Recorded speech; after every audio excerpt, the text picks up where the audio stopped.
Hey there, Kenneth French of Vast Voice, telling business secrets to entrepreneurs. We're very, very happy you stopped by.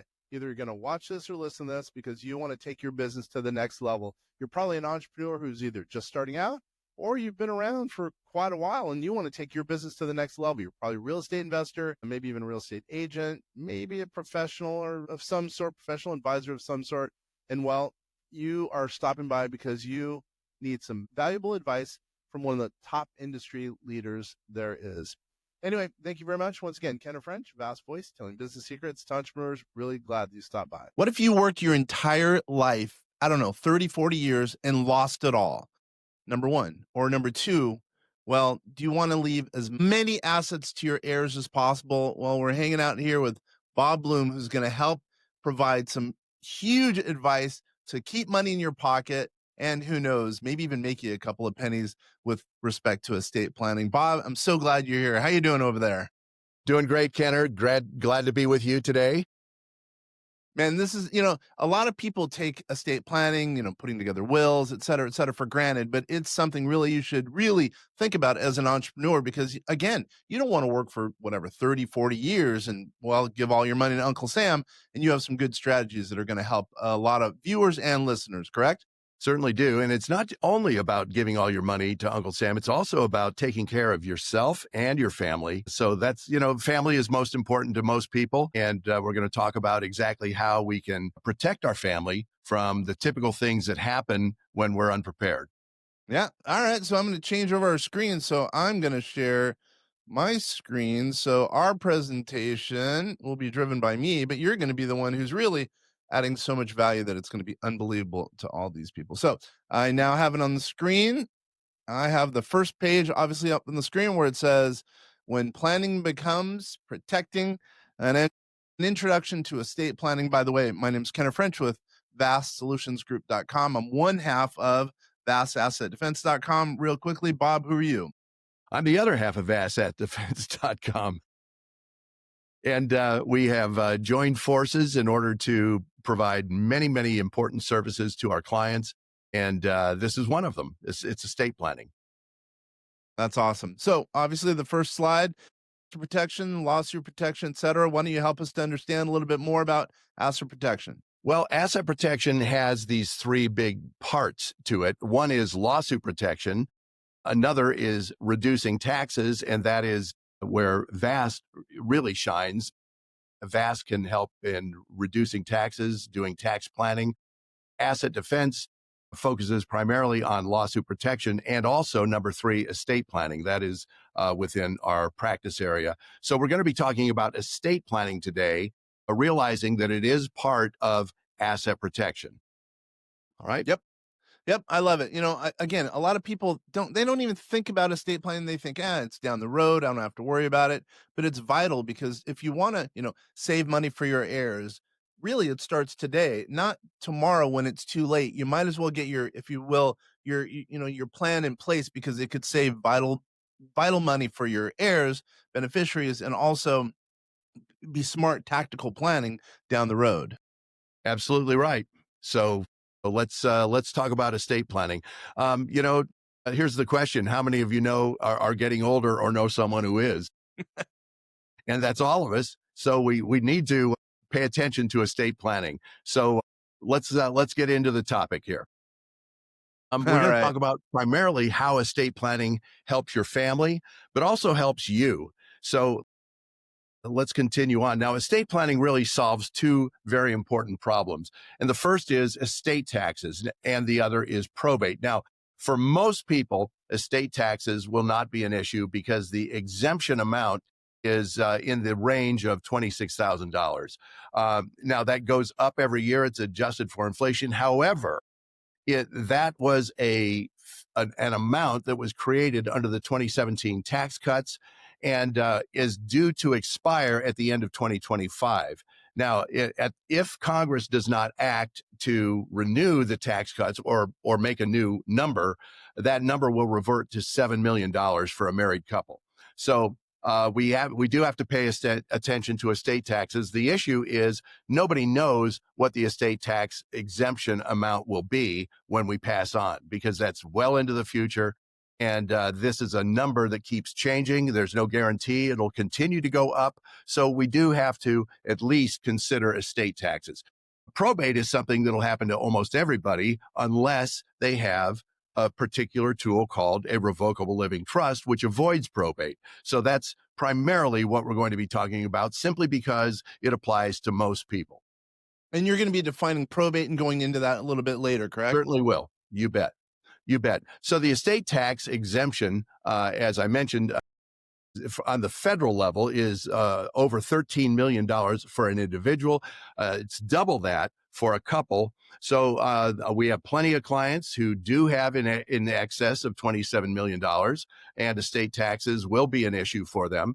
But in addition, there are 17 states that have an inheritance tax on the state level of some kind. And it's either an inheritance tax or an estate tax. Just as an example, the state of Minnesota has an exemption amount of $3 million, and anything over $3 million is going to be taxed between 13 and 16%. So that's just one state out of the 17 as an example. So we do have to pay attention to estate taxes, and there is a particular tool that will do that. By the way, real quickly, you keep saying we. Can you mention a little bit about your background and who we are, as far Sure. as your side of the ledger, meaning with your team over there, down there in Dallas? Certainly. We're a group of legal professionals, attorneys and paralegals who practice estate planning, practice business law and asset protection.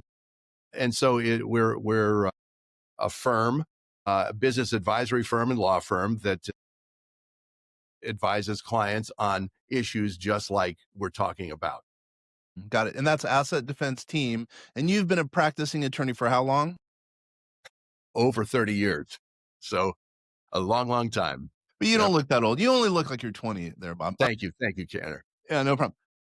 Just real quick. And why did you make the leap from, let's say, the big corporation to now working with, solopreneurs, entrepreneurs, real estate investors, et cetera? Well, it's a long story, but we'll make it very short. And that is, I started out as a litigation attorney many, many years ago, and ended up realizing that litigation really is, number one, the lowest form of communication. It is when everything else has failed. All the attempts to resolve a dispute have failed. If people go to litigation, it's the biggest waste of time and money. And you never want to be in litigation unless you absolutely have to be there. It's a last resort. So as I came to realize that, I mean, it looked great from the outside as a law student. You get to persuade people and a jury and this, that, and the other thing. But the reality is that happens very, very infrequently, getting in front of a jury and actually going to trial. 95% of all cases that are filed never go to court. They settle out of court. So I made the switch to something much, much more satisfying. And that is taking everything I learned, suing people as a trial lawyer, and using it to protect people as an asset protection lawyer. So that trial experience gave me a great insights into how to protect people. And a natural part of asset protection, as we talked about, is estate planning. So it's much more satisfying to help people instead of hurt people in litigation. Yeah, I understand. And by the way, my name's Kenner French with vastsolutionsgroup.com. One half of vastassetdefense.com. We're here to help entrepreneurs really to, one, lower their taxes, two, asset protection, estate planning. We also have some business automation as well here at vastsolutionsgroup.com. But it's been an unbelievable pleasure doing business with you, working with you, because so many of our clients are entrepreneurs. They need help on the asset protection side, estate planning side. You opening this information up to our community within the Vast Vault is a huge deal. And I want people to really take advantage and really pay attention to some of these concepts, because there's so many people that could benefit from this. But anyway, why don't we get right back to it? So estate taxes, you want to go into this slide a little bit more in depth? Yeah, on any given year, only 0.2% of estates are going to end up paying the estate tax. But as we mentioned, many of our clients, your clients, our clients as well, asset defense clients will end up potentially having an estate tax issue, whether they live in one of the 17 states or on a federal level, they have assets in excess of $27 million. So that is the case. All right. Now, as I mentioned, this will revert to, don't know why that is looking like that, but it will revert to $7 million per person unless Congress acts. So we'll hope Congress gets its act together this year and does something to help the estate tax issue. Said no one ever, right? Anyway. That's right. All right. Estate planning tools. This is a big one. That's right. So estate planning tools are a couple. One is an irrevocable trust, and we use that to reduce or avoid estate taxes, because when we use an irrevocable trust, we're actually taking assets out of our estate, putting it into a trust. And when we put it into an irrevocable trust, that is out of our estate. In other words, we have given those assets to the trust, and that is not a trust that we control necessarily, and not necessarily a trust that we're going to benefit from. It is a trust that will benefit others, potentially, most likely our loved ones. So that we can get assets out of the estate by putting them into an irrevocable trust. So as I mentioned, estate planning avoids two problems. We've talked very briefly about estate taxes, but now we're really going to focus on probate avoidance, because that is a problem that will affect everybody. So the difference between a will and a trust, which many people ask, is what is the difference? And the practical effect: a will takes you to probate and a trust will avoid probate. So if you want to stay out of probate court, then you want to have a revocable living trust. People often ask, well, what is probate? And what does that mean? I think that's on our next slide. If we can go to that, that's right. So probate is a judicial process that, can you go to the next slide, Kenner? There we go. It's a judicial process that takes place in court. You're going to have to hire an attorney who will evaluate assets. They'll create an inventory of assets, and that has to be filed with the court. Then the purpose of probate is this. Think if you passed away in the next minute. You would owe people money, most likely your credit card bills, and people would owe you money. And certainly a life insurance company would probably owe you money, and probably others as well. So the purpose of probate is to make sure that creditors, people you owe money to, have an ability to make a claim against your estate. And an estate is simply whatever you have. And then those creditors would be paid out of your estate. We want the probate process also make sure that any money due to your estate is paid in to the estate. And when all of that is completed, probate is closed, and the assets then can finally be distributed according to the will. All right. That can take a long time. I know me as an investor, et cetera, I don't want people to know my assets, what type of net worth I have, what I owe, what I own, et cetera. You know what I mean? Right. And many people don't. Many people prefer the privacy of avoiding probate. Now, family history people love probate because they're able to see probate records from years and years ago, and it'll typically show all the members of the family, and they're trying to create a family history. And so probate records are great if you're a genealogist, but for most people, you'd really want to keep your assets private and no prying eyes, because, you know, if your loved ones are inheriting a sum of money, and bad actors can learn that simply by looking at probate records, they can be the victim of scams and other things, you know, especially when they come into money that they've never really had before. So a lot of people would really prefer to keep everything private, because probate is going to be a public record. It could be expensive in some states. Up to 10% of the estate can be eaten up in probate expenses in some states. It can be lengthy. It could be months or years for probate to close in certain situations. And a will is subject to will contests. In other words, someone who is not provided for in the will, or thinks they didn't get enough money in the will, can challenge the will, and which is a separate lawsuit, and that can drag on for years and years and years. So I had a client that was not originally our client, but she came to us completely frustrated with this probate process. She had been in the will meant to inherit a house that her father owned, but the problem was her brother was living in the house. And he was essentially a squatter. He was not paying rent. He was a hoarder on top of it. And so the house literally was falling apart while he was living in this house for 10 years because she didn't have legal title to the house. It was not being maintained. The roof was leaking. She had no legal right until probate was closed to evict him, to do anything with regard to the maintenance of the property. And this house was literally a really valuable asset, was literally diminishing in value before her very eyes, and she could do nothing about it because they could not close probate.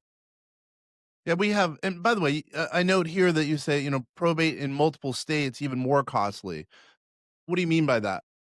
Well, if someone owns assets in more than one state, typically real estate investors who do, if they do not have a living trust, they will go through probate in every state where they own real estate. And so that can really be costly. Yeah, we had a client 8 years ago, and we're still fighting through probate. He had a will, but it was kind of messed up, and he was worth, well, they said 90 million, but he was worth way more than that. Big name guy, sadly committed suicide. He became a client afterwards, but long story as to what the specifics were. But man, we're still going through it, and the kids. It seems like the kids, all the money is going. No offense, all the money is going to the attorneys and not to the kids, not to theoretically the people that our client, who his estate actually, because he died, would have wanted. He probably would have wanted the money going to the kids and even stepkids versus to the attorneys. And if he would have done some planning beforehand, it would have helped a huge amount, I would have thought. Yeah. And that's why, we're calling this when planning becomes protecting, because when you plan, you really do protect your family from a situation just like you described. Yeah. Yeah. So to avoid the problems with a will, we use a trust. And there are two types of trust. We've already talked about an irrevocable trust. That's the one we would use to move assets out of the estate to avoid estate taxes or minimize estate taxes. But the more common type of trust is called a revocable trust. And often it's called a revocable living trust. And the reason is the term living simply means you set it up while you're alive, as opposed to what is called a testamentary trust, which is a trust that which springs into life the moment you pass on. So that is the difference. So to avoid probate, we want to use this wonderful type of trust called a revocable living trust. All right. Now, revocable is a very important term because it means you can revoke it at any time. That means you can cancel the trust. You completely control the trust. You can change anything about the trust at any time. Not a difficult thing to do. All right. It eliminates probate because the estate now can be distributed within days or even weeks rather than months or years. That's very important for many, many people. It's much easier to amend or change a trust than it is to change a will. There are with a living trust, no expensive legal fees, court costs, because you're not going to court. There is no probate court. And for many people, probably the most important thing is it maintains your family's privacy. All right. So with a revocable living trust, your trust cannot be contested in court as a will can be contested. All right. So a very important point. With one revocable living trust in the state where you live, you can protect yourself from probate in all other states where you may own real estate or any other types of assets. So we eliminate the possibility of probate in multiple states. Revocable living trust allows you to specify very carefully how your assets are going to be passed on and to whom. So in other words, we can say in a living trust, and it's very common for clients to want to do this. For example, Kenner, let's imagine you have a child who is 20 years old and you passed away tomorrow. You would not want your child at 20 years old to inherit millions of dollars. And the reason is we all know what would happen. Fancy cars and etc. Not well used. The money would not be well used. So we're able to, with a living trust, say at age 20, we'll let the child receive this much money. At age 30, we'll let the child receive a little bit more. At age 40, when they finally are starting to figure out the value of money, we'll let them get more. And maybe even the rest of the inheritance would come even possibly at a later date. People can also specify My son, if he is or daughter, he or she is on drugs, they will not inherit anything until they are clean for a period of years. Because obviously, what would happen if they inherited a bunch of money while they're being addicted. So there are lots of very specific provisions that we can make in a living trust, which is not that practical to do in a will.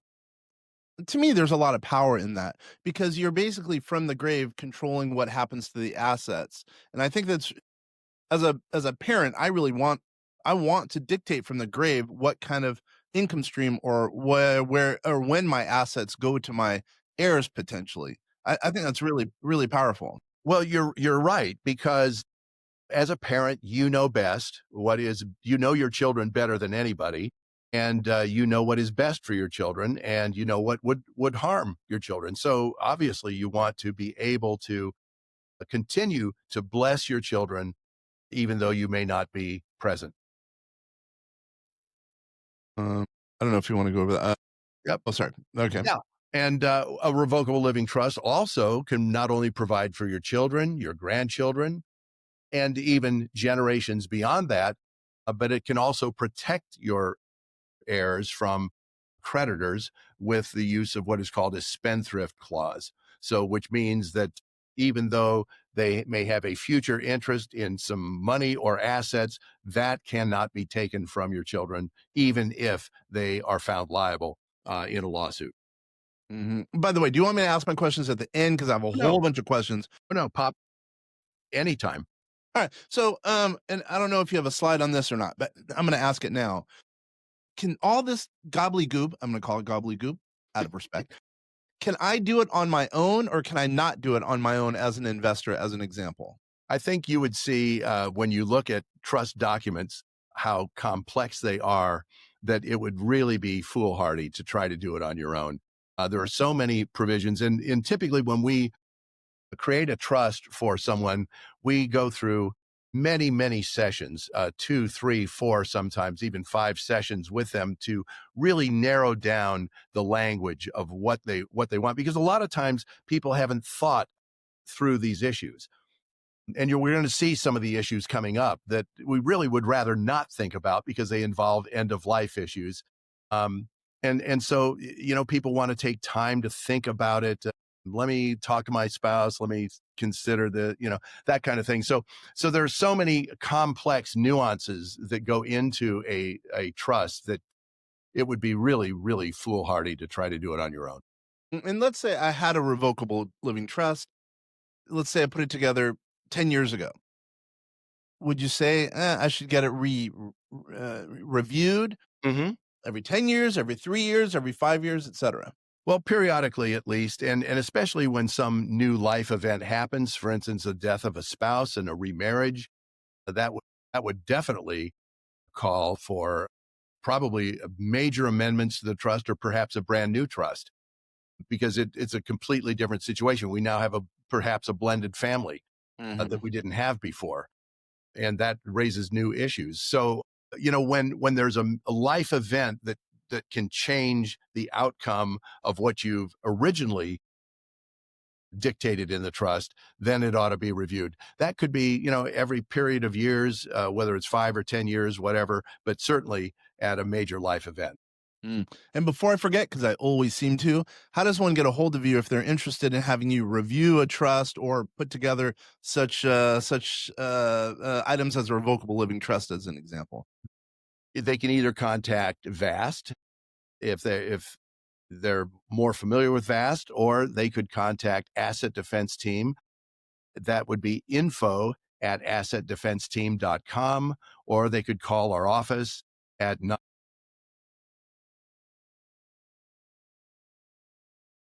I'm forgetting my own number. All right. Well, we have it at the end. All right. By the way, just in case, I know people know, but how do you spell info at Asset Defense Team? Info, INFO, at ASSETDEFENSE, not the British spelling with a C, team, TEAM.com. Awesome. And once again, as a reset, your name's Bob Bluhm. You're with Asset Defense Team. I'm with vastsolutionsgroup.com, which rolls up to vastassetdefense.com. We've put that together to help businesses, not only with tax strategy, but also with asset protection and estate planning. And here we're talking about estate planning. So why don't we go to the next slide? All right. Revocable living trust, it also benefits you while you're alive, and your trust provides for your care in your later years. A lot of people think that a living trust or an estate plan is primarily to benefit our children. Yes, it does benefit our children or our loved ones, but really primarily, I think what we're going to see in just a few minutes is it really takes care of you, and you need to be able to provide for yourself. Bob, this is huge. I mean, I forgot. This is big. People, I hope you guys are watching and listening and really, really absorbing this, because Bob just mentioned something that's very important. Sometimes people think about, revocable living trust really for their heirs, but also it's to take care of you when you're in your later years. And that's pretty big, because, man, there's a lot of elements that people don't think about with respect to revocable living trust in their later years. But anyway, I mean, people have got to pay attention to this stuff, because a lot of people, keep putting it off. Just like my example of that net worth that client that had $90 million at a minimum. He didn't even think about this stuff, and he really should have. Obviously, he had some big issues at the end. But man, there are so many things to think about. And me as an investor, I don't know. I can't put together a revocable living trust. I need to go to someone like you, who's really, I would say, the godfather of this stuff. I mean, you've been doing it for a long time, and you know some of the ins and outs, and you could kind of move the ball, closer to the goal line, because you know how to couch things, put things in certain terms that, might make it a little bit, I won't say enjoyable to talk about my death, but a little bit easier to deal with. Otherwise, a lot of people keep putting this stuff off because it's not fun to talk about. So true. So true. But, it has to be talked about. So let's continue on. Let's see. I think we want to look at the next screen. There are, let me give you something else about this. My wife and I will go on vacation from time to time, and I'll be saying, honey, come on, we got to go to the airport. And she'll be cleaning the house. And I'll say, why are you bothering to clean the house? Let's go. And she'll say, I can't enjoy myself on vacation if I know I'm coming home to a house that I have to clean. All right. In other words, it's a psychic kind of benefit that she gets by leaving the house in pristine condition to go on vacation. She can finally relax. And my point in bringing this up is that when we have our estate in order, it provides psychic benefits. In other words, you sleep better at night, things are in order, and it just reduces the amount of stress. It's one less thing we have to think about, in other words. And so I just want to bring up that point, because that is, among all the other tangible benefits, this is a major intangible benefit. Yeah, I got one for you here. And this is very, very, very factual. I was flying to wherever, and all of a sudden we hit a pocket of huge turbulence. Oh my gosh, I'll never forget it. I was in Colorado, flying into Denver, where sometimes it could be pretty crazy as far as the turbulence. And I started to freak out. Oh my gosh, is this the end? Is this the end? You're going to be surprised. I remembered then that I had all this stuff taken care of, almost all the way taken care of. And believe it or not, that gave me peace. I know it sounds crazy, but that really was true. I thought I was done for. I'll never forget that. And I know it sounds crazy, but man, look, while it was still crazy in the air, in the turbulence, I was at peace, because the stuff was taken care of. I knew my kids were going to be taken care of. But man, I mean, that says the power of some of this stuff, of a revocable living trust or whatever the case is, because I knew that my kids would be taken care of as far as my assets, my estate plan was taken care of. Right. Absolutely. It makes a major, major difference. Looking at this slide, I've got an arrow at number 1, a living trust. And that's what we've been talking about, is a revocable living trust. But it is one part of an estate plan, because there are many other documents, also often called ancillary documents, that are very, very important to have. And we're going to go through what many of these do. So keep in mind, while the living trust is a major part of an estate plan, it is not the plan in and of itself. So there are these ancillary documents we want to talk about. So here we go. And there's no way I could, and I've been doing to entrepreneurs, real estate entrepreneurs for years. There's no way I could put this together. And I've been doing it for years. It's pretty difficult to put this together. You have to be an attorney who really, really understands it. Obviously you do. Correct. All right. So as I talked about, your estate plan is going to benefit you during your life, and it solves many, many problems because none of us are going to get out of this thing alive. We're all going to pass on. And, we really would like to pass on like my grandfather, who died peacefully in his sleep, and not like his passengers screaming in the backseat of his car. So that's the way we want to go, die peacefully in our sleep, but we don't know how that's going to happen. All right. So one of the questions that a trust will solve is, what if you, and this is a concern that many people have. We have maybe young children, and a husband and wife are talking to me, and they say, well, what's going to happen if we both are in a car accident and we're killed together? Well, who would raise your minor children if you're both gone? And the short answer is, and the next slide, you'll see that we would, in an estate plan, be able to designate a guardian who you would choose to be the best person to raise your children. And without this designation, the state, some court who has no idea who your family is or they will decide who's going to raise your children. And that could be the last person you would want to raise your kids. All right. So you want to have that control and designate who would raise your kids. Now, what if you don't get all of your assets into your trust before you die because, maybe you just bought a new car, you bought some stock, et cetera, et cetera. Well, you would have what is called a pour over will, which transfers, and think of that image. It literally pours over into your trust at the moment you die, those assets you did not get into the trust. They will then be distributed according to the terms of the trust. Otherwise, they would be distributed according to intestate rules, which are specified in statute that so-and-so gets this and so-and-so gets that. That may not be the way you wanted it to go. All right? Question. So let's say I'm making this up, 10 things into my trust, and I leave 90 outside of it, meaning that are now eligible for the pour over will. Will they be able to move all 90 things, as an example, into the trust as a result? Yes, and that's what the pour over will does. Now, there's a major caveat, and that is because they were not in the trust at the moment of death, they will go through probate. So they will, those assets out of the trust, subject to the pour over will still go through probate, but they will be distributed according to the terms of the trust rather than according to intestate. And once again, let's use that example of a son or daughter who's on drugs. And now, according to the statute, which has no concern whether they're on drugs or not, they're going to get a bunch of money, which you didn't want them to receive while they're addicted. In other words, you'd rather not really have to depend on the pour over will. You'd rather do everything in good order, but at least that's kind of a catch-all or emergency to help you in case you forget or you get some assets after you've put together the trust to be able to put into the trust itself. That's right. That's well said. It's a catch-all. That's right. It's kind of a plan B. So also we have a declaration of trust as part of the estate plan, which confirms your intent to include all of your assets in the trust, and that might help to avoid probate.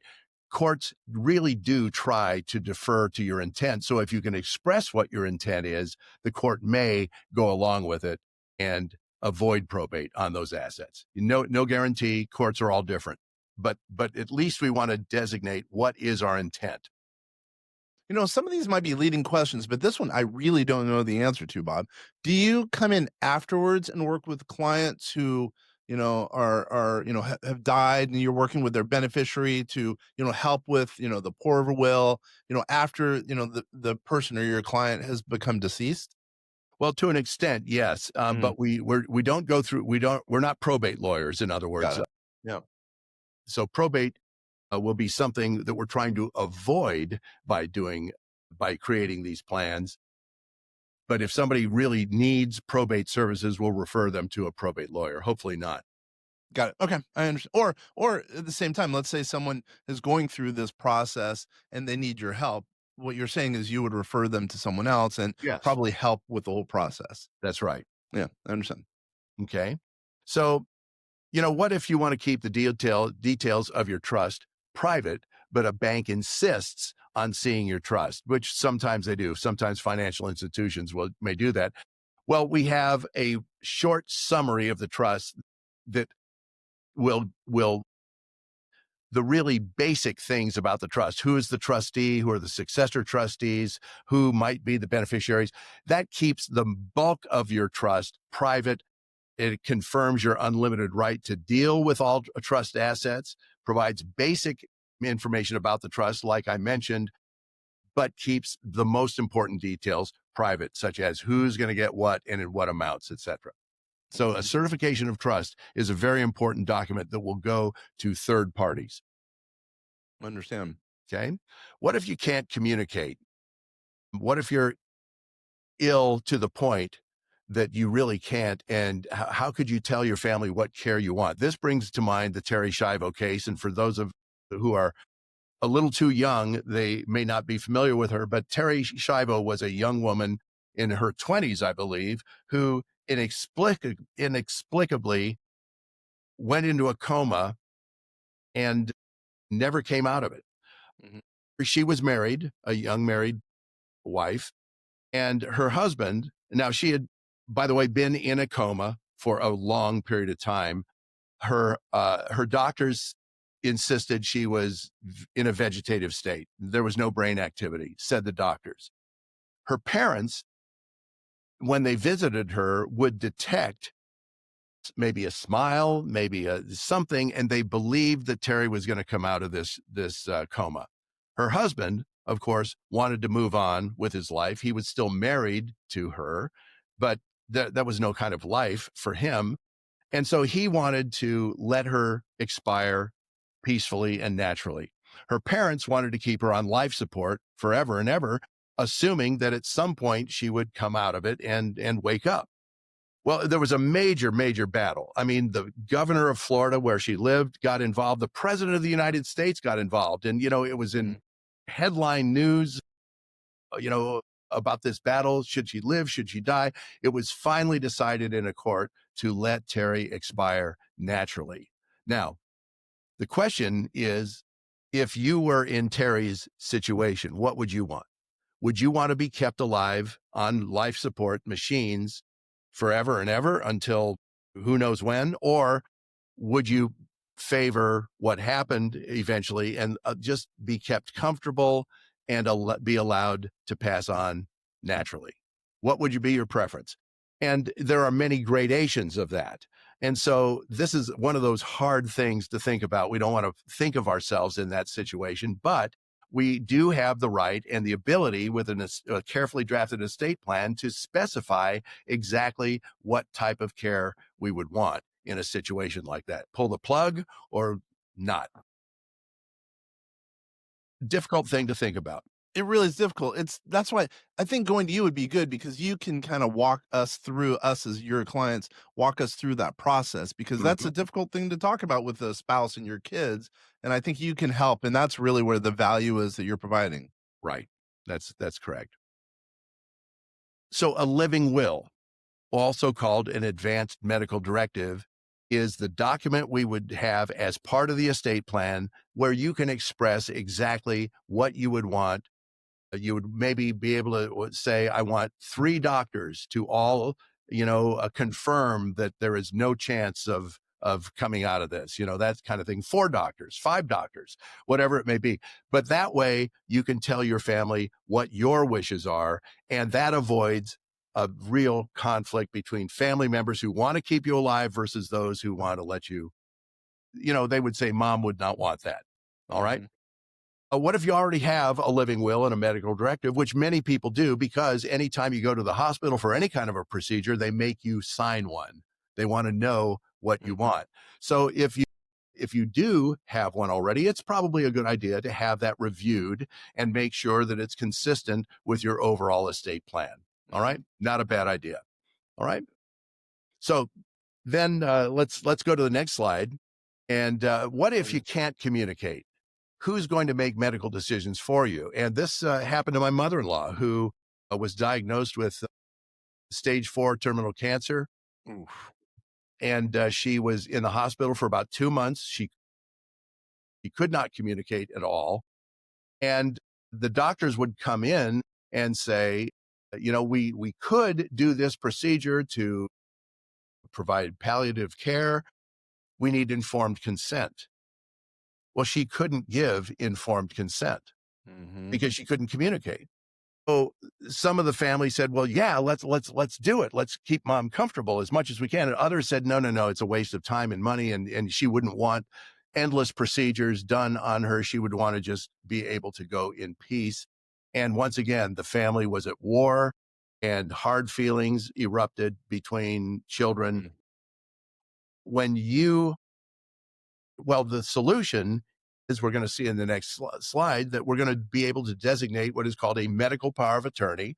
And that would be my brother, my sister, my oldest child, who I trust the most, to make decisions for me, to provide informed consent. All right. So you want to have a medical power of attorney.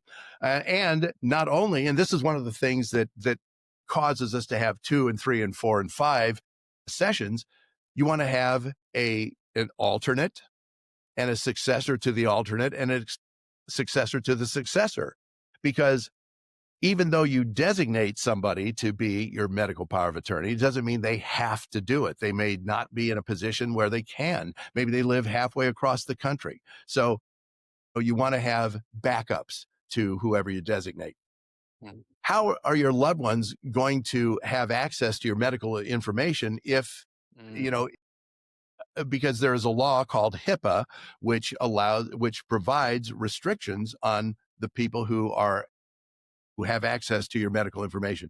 We would have, as part of an estate plan, what is called a HIPAA waiver, where you designate certain people to have access to your medical information so they can make the best medical decisions for you.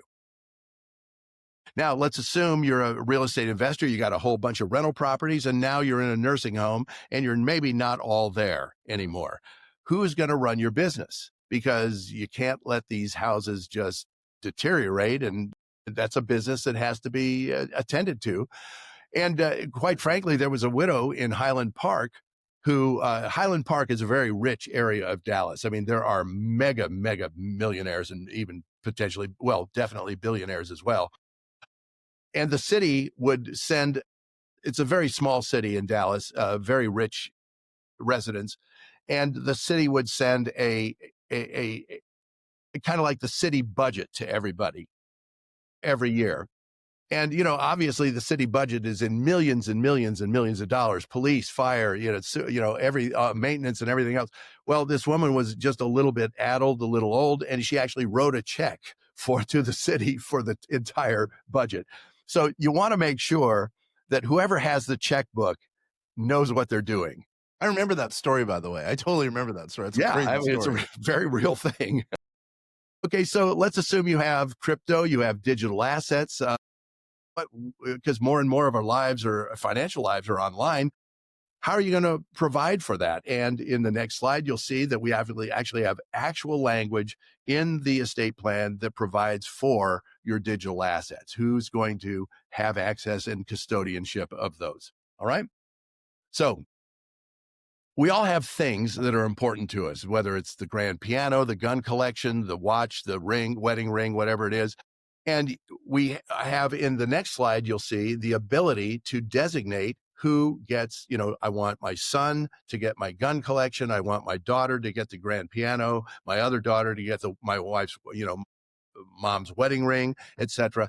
This avoids family fights. It creates family harmony. It's, one kid, I wanted that.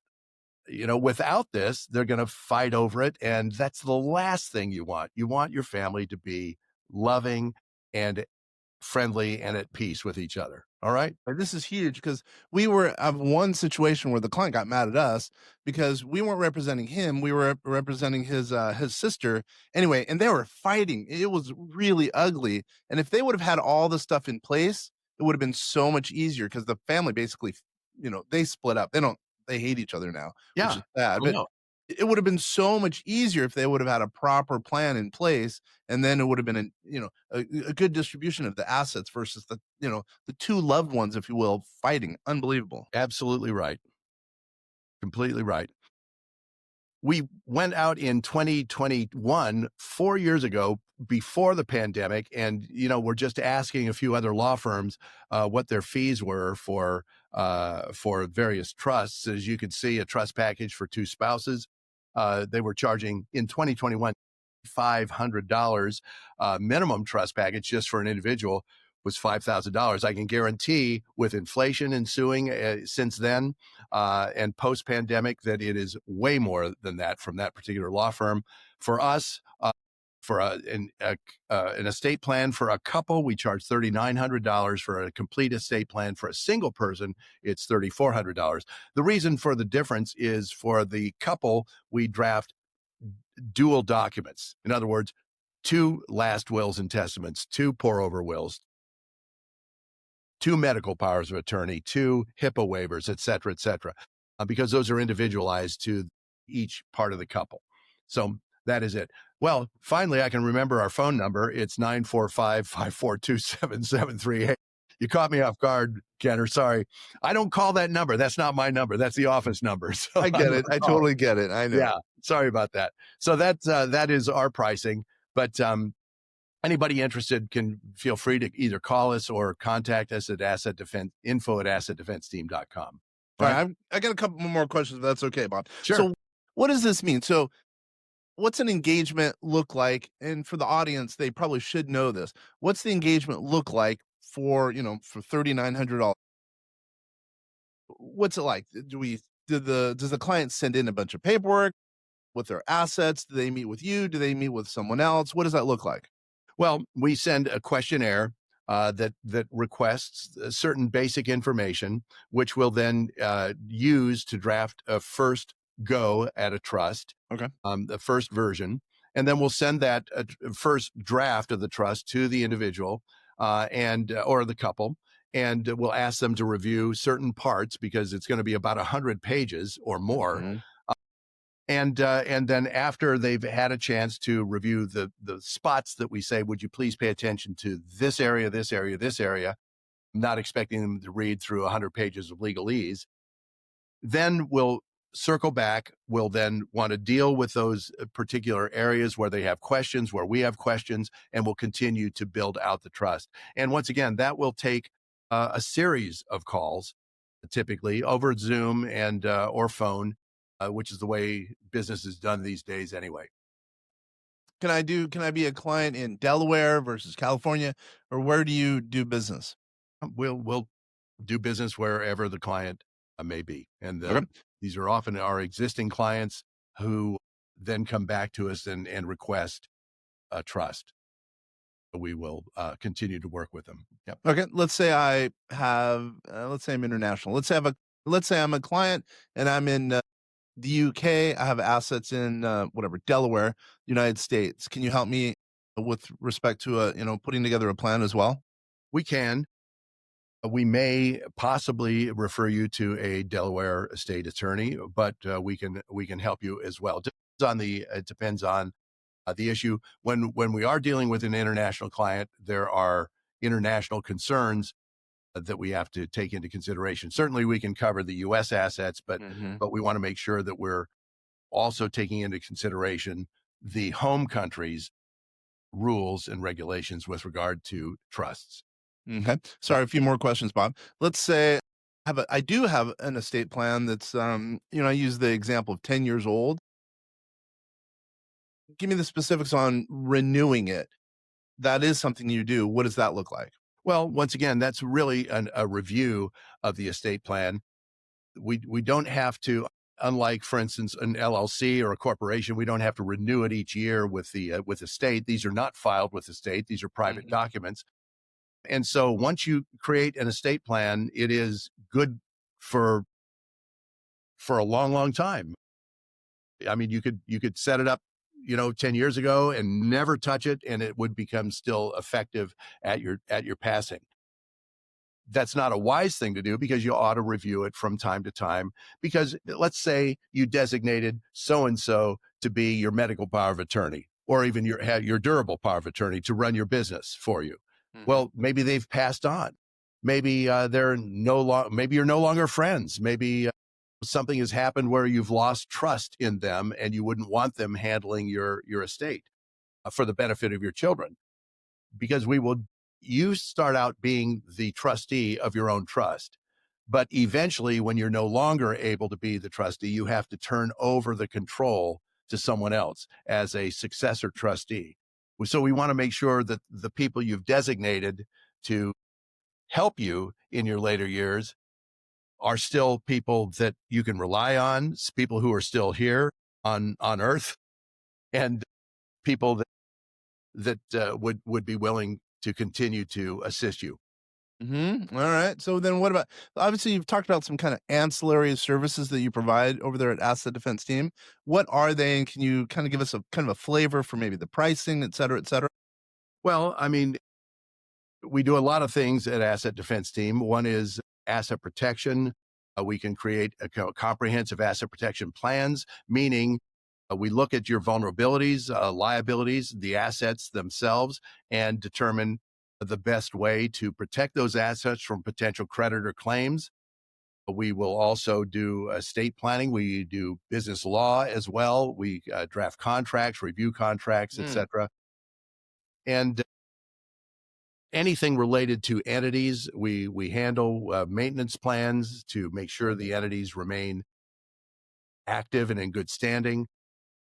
So many, many services like that. We love having joined with Vast because we're able to offer accounting and bookkeeping and commercial lending and many, many other services that we did not provide. So it's a great joint venture with Vast.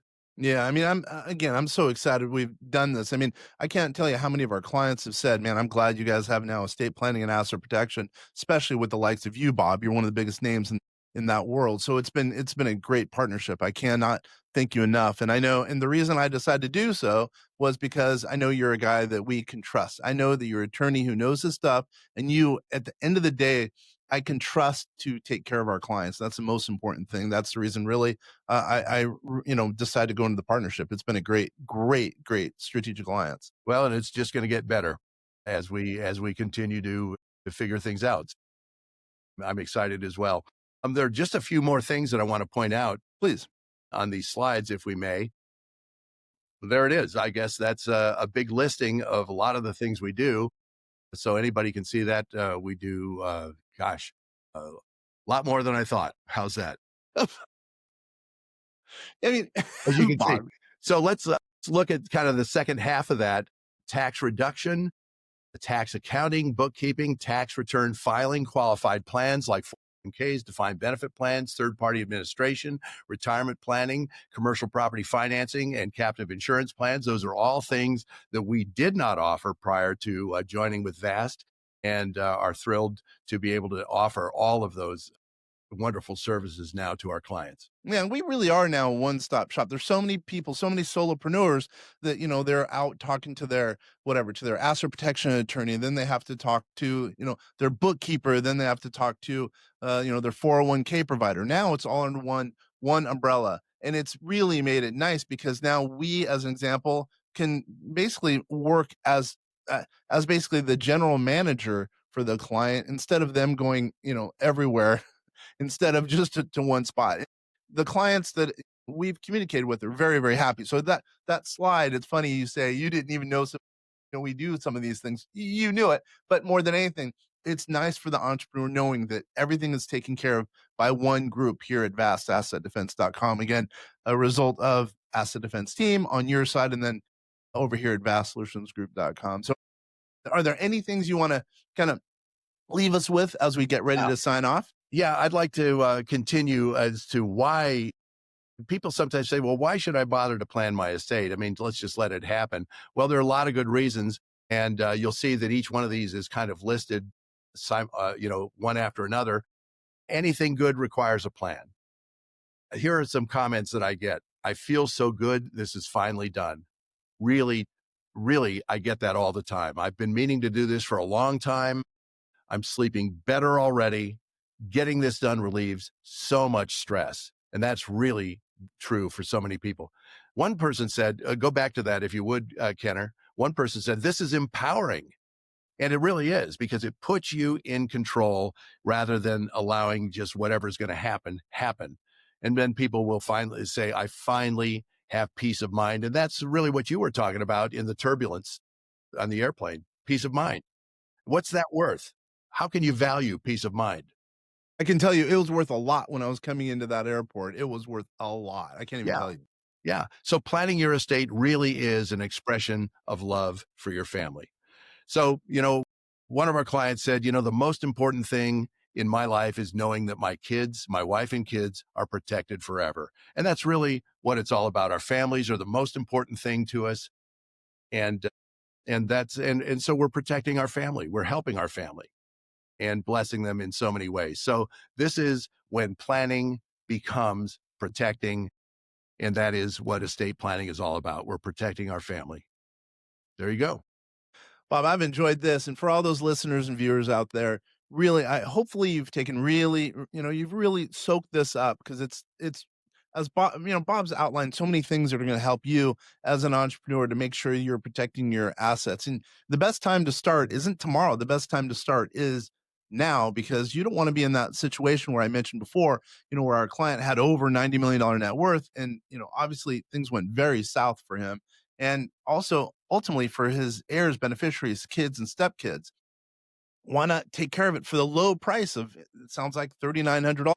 I mean, even if the charge is $5,000, it's probably worth it, because most of the people who are watching and listening to this have net worths that are, that's pennies, basically pennies on the dollar for you to make sure that, you're taking care of in maybe your later years, and also that, your kids, maybe even stepkids, maybe grandkids are taken care of. Why not start now? Anything else, Bob, real quick?